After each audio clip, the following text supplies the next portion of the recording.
ত্রয়োদশ জাতীয় সংসদ নির্বাচনের জন্য খসড়া ভোট কেন্দ্র তালিকার ওপর আসা দাবি আপত্তি আগামী 12 অক্টোবরের মধ্যে নিষ্পত্তি করবে নির্বাচন কমিশন ইসি। পর্যালোচনা শেষে 20 অক্টোবর প্রকাশ করা হবে চূড়ান্ত তালিকা।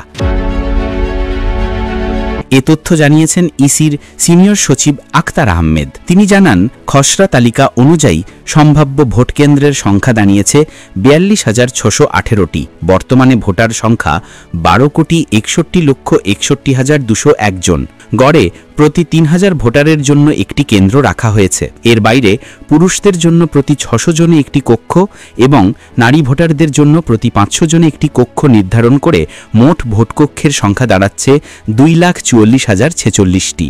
এর মধ্যে পুরুষদের জন্য 1,14,939টি এবং নারীদের জন্য 1,29,107টি ভোটকক্ষ থাকবে।